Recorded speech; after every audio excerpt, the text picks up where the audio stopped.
Sin halamar way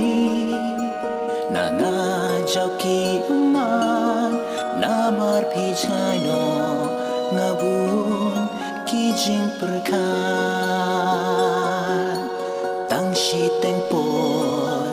bait pishu ino jing it batyang napi ngaladono umat kan nanakin yay jaw kadbaya pingat dang ken mau ya pingam ngaklet shu hadonut piyay sa nasoken ja umat kan nanakin yay jaw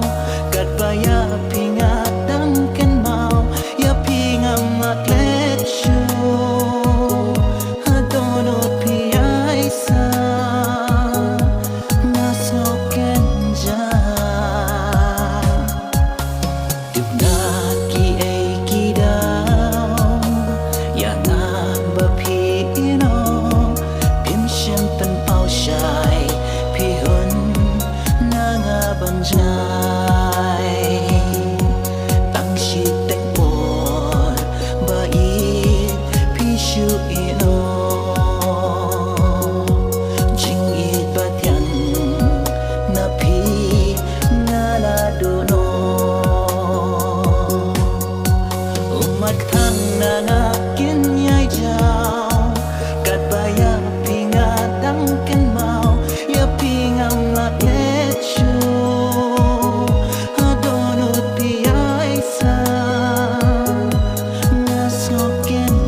Jing long biu ba dum na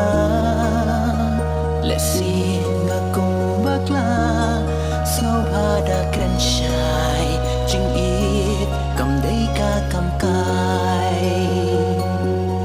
kum ba u blei u bu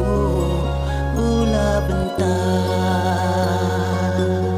jing it ba ku basnu